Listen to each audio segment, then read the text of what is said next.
We have the Sahara Dust here in Bastrop, Texas. I'm sure it's everywhere else too. It came on the other day. They make a fuss about it on the news and say all this shit, and then at the very end of the day, at the nighttime news, I said, you know what? Never mind. It's going to be too high up in the atmosphere to bother you people. They showed it on the map as a giant green fog. And what I liked about it is because the Sahara Desert is set. And if you incorporate set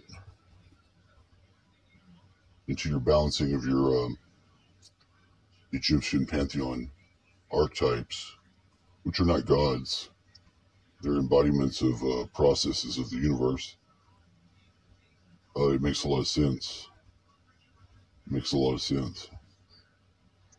At least it'll give you a different type of insight into things, but it's not going to be an insight that you're going to be able to communicate to anybody. Not correctly, not in a co-creative or cooperative way, because Set doesn't co-create or cooperate with anybody. He's an asshole. He cuts his brother's body apart, feeds his dick to a crocodile. He's born out of his mother's belly with a knife. He has it with him before he comes out. He cuts himself out. Like if you ever saw that old, I think it's Constantine, where in Constantine, I don't know, there's a devil's baby or something like that, and he pushes his hands out through the mother's stomach so that the sacrifice knife can come and open him out, because the devil's child is prophesized to be a cesarean section baby, which I think is just ludicrously hilarious. It's fucking absolutely ludicrous and hilarious, both at the same time. So with the dust, I noticed the other day it had coated the back of my throat, and it was sucking all the moisture out. It was very disturbing because, like, maybe you don't get a lot of the dust because it's high in the atmosphere. You give a fuck. You're still going to get some. It's going to be all in your head. And it gives you a runny nose. I got this runny nose in the middle of the night that is like, it's like water's pouring out of your head, which I don't know what's up with that. Honestly, I don't. I know it's choked me nearly a couple times, which is a fantastic thing to be able to tell someone. I love sharing nearly dying from having water come out of my head and partial indigestion, reflux acid. I've had bad reflux acid fucking since I've been an adult male. I didn't have it when I was a pre-adult or a kid. I remember it started getting it around maybe 15 or 16 or something like that. Which, depending on varied things, it can be real bad. Like, I won't be able to go to sleep without drinking baking soda water. That'll be the only thing to neutralize stomach acid. Now, they say if you don't eat after 7, you don't have this problem. Now, I don't know about that because I don't subscribe to the world that you have to do everything all fucking rigid and difficult. I just don't see the point in that. One of the enjoyments of life is the feasting and the wonderfulness that is food. Ice cream without the poop type shit. Obviously. I don't know why poop between ice cream is great. In fact, I don't currently understand what that means. I understand what it can't mean. It may not be the proper ideal. So I listened to this very strange. Obviously, I've already made the Bigfoot video. That guy and his experience with the Bigfoot, I just really like that story. Number one, I never really gave a shit about the Bigfoot. It does not interest me in the slightest because it doesn't seem like it's an animal, number one. I never thought it was an animal either. I thought it was probably some sort of humanoid too that we just didn't know about. And I always secretly suspected it was our fault. Because obviously you can look at humanity and we're the other way. If these are like what humankind or human-like beings are made by creation to be on a world, because they're evolved and they're psychic, then we're the other way around because we've been tampered with. How have we been tampered with? Either from our own fall from Atlantis, doing warlike shit. It is probably that. These Anunnaki or whatever that like to say that they made us, that they genetically modified us. Maybe they did. Maybe for their own ends. They have some hybrids. But I think the original humanoid would be the Bigfoot. That's why they're cool with the UFOs, because they're so old. Think about it. They've had to be on the earth the whole time too. But nobody got a hold of them and got them all fucking GQ'd up, shaven, and modified. Because what the ETs do, it seems, would be to cut us out of all our multidimensionality immediately.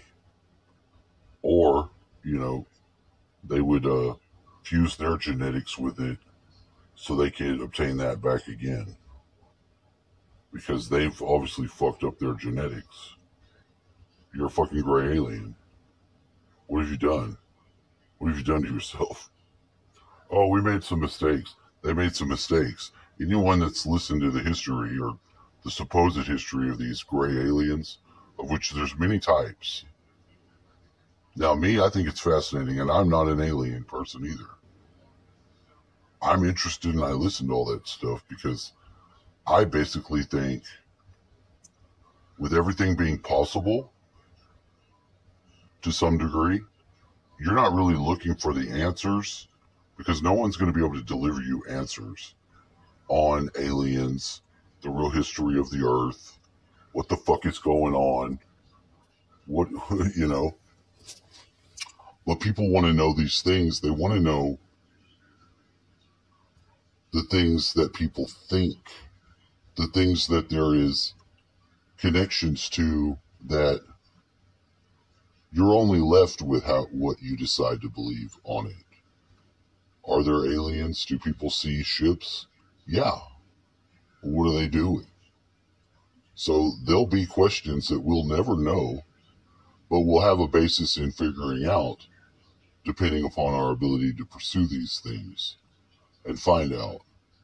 Because when you interact with something on the conscious level, you're already going to be co-creative with it. If you've got something hiding in the shadows and manipulating you and doing all this shadow shit, then it's basically going to be manipulating you, and it's not going to be interacting with, you're not going to be co-creating at all. It's going to be using you to create. Because a human doesn't need these other beings.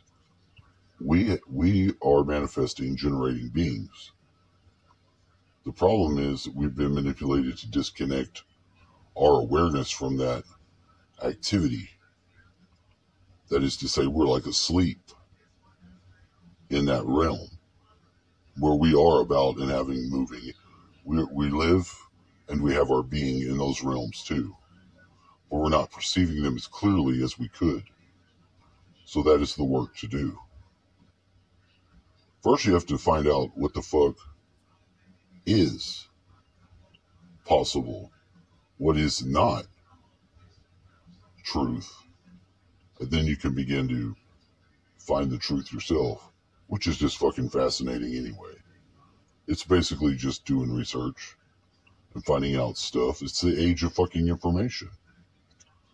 The thing about it being the age of Aquarius, and it's supposed to be a air sign, it is air. Just because it says Aquarius doesn't mean water. A lot of people think that. This is usually how you can tell who knows their astrology and who don't, by what they think Aquarius means. Aquarius is the water bearer. It's the ruler of the air. And all the air signs are a combination of two things. One, violent destruction,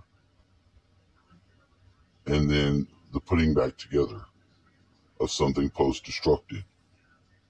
So our society will be destroyed. Now, will it be destroyed by these assholes that stay in the shadows and they manipulate us? Or will we rise to the call to find out what the fuck is going on and respond to that? I think that we will. I think we're seeing the beginnings of that happen. You know, it's speculative too. You have to put yourself in the process, but you also have to detach from it to be able to report on it. So in a way, that's what I'm doing, to some degree.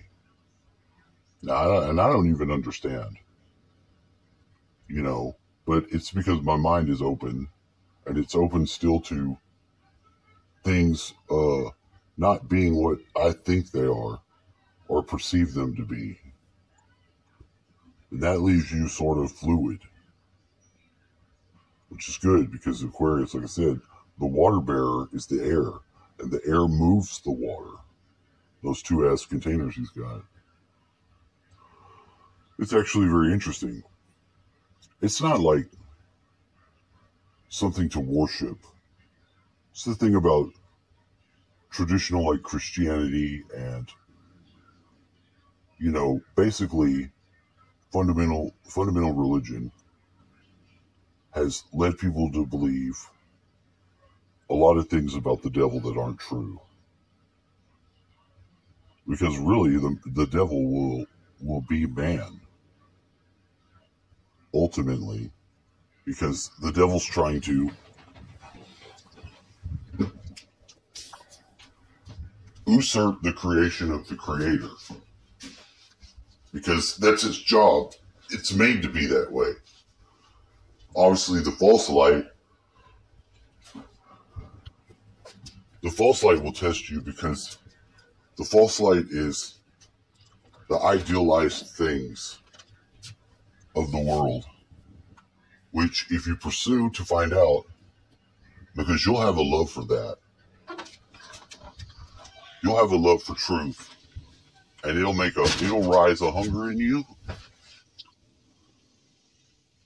And one of the first things that you'll find out is about the false light and how it's basically a fake truth. It's a presentation. There's a lot of different ways to say it, but the point of the truther, the community of the truther, you know, the things like that, right now is to be able to be pliant enough to interact, to be able to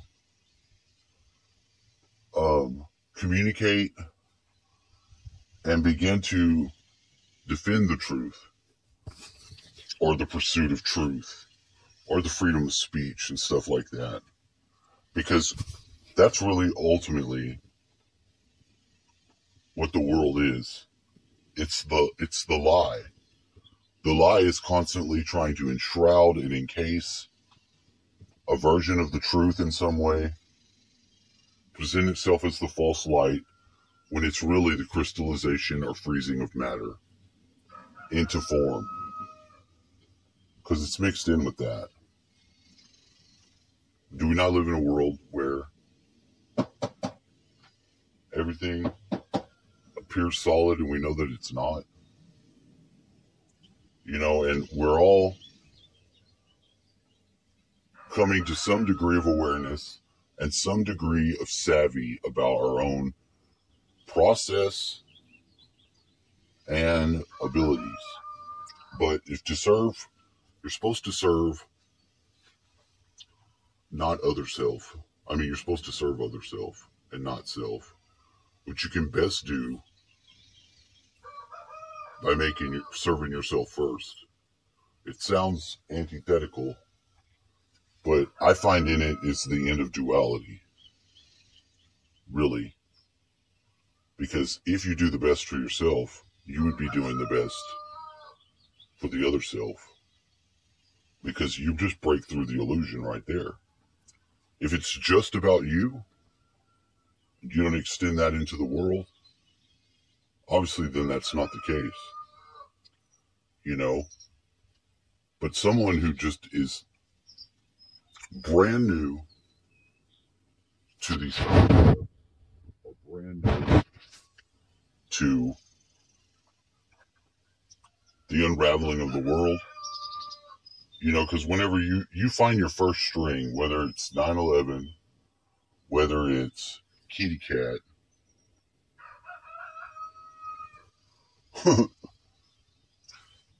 whatever thing tips you off, is it the Illuminati? These are just stepping stones along the way for the person that starts finding out. And a lot of people did start finding out around 2012 that things were not what they thought they were. But that seems to be on schedule with the way it should be. And it is. It's the way it should be, because people have to go through the process of the realization or the revelation, which is a revealing. When you have the revealing of what the world is or is not, then you can begin to actually participate in it with other people. That seems the fascinating concept to me.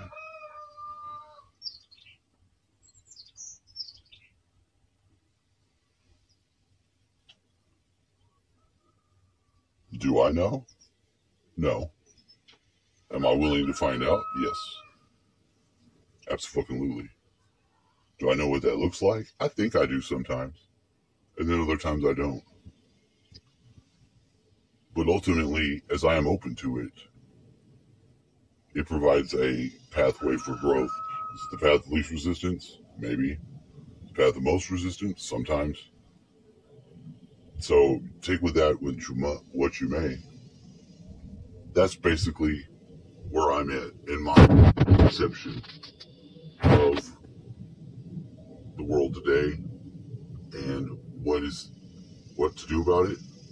I'll give you a point-to-point things to do about it, because obviously I don't know that. I think that it's more primary for us to get ready to integrate with people in that creative way, or whatever way, because if you don't know what work you're doing and you're thrown into it, but something always happens, that's part of the making use of your power gifts and manifesting, that you have to also be aware of. Because if you fall into that belief that, I gotta do this, I gotta get this thing, I gotta do that thing, then you're using your 3D mind. And most of whatever I've done, even if nothing, I don't have anything to show you. I don't have any bars of bullion. I don't have any Rembrandts. I have the secret cachet of money. I can only show you that I prepared my mind for the journey. And maybe it begins after you die. Maybe it begins then. I seriously think it begins now. And it goes through that time. when you don't have your physical body anymore, which might be the most disturbing part of existing for most people. Considering that a lot of them are debating whether or not that is a thing. That's only going on to prove to me more and more that people are being spellcraft deceived. Because I was interested in magic and stuff like that since I was a kid. I mean, my whole life, if I had something going on the metaphysical realm, and I get these emails from the Parapsychological Society, and it makes me wonder if I'm a member. I didn't pay any membership fees. I'm sure I at some point interfaced with it because I had some links or something that went through there. They do some interesting things. It's the Parapsychological Association. I'm sorry. There is an association in the background. I don't know association of what, but it's like one of these weird, maybe deep state, maybe not, organizational groups that's, doing ops and weird shit, and there's always going to be that. There's always going to be that.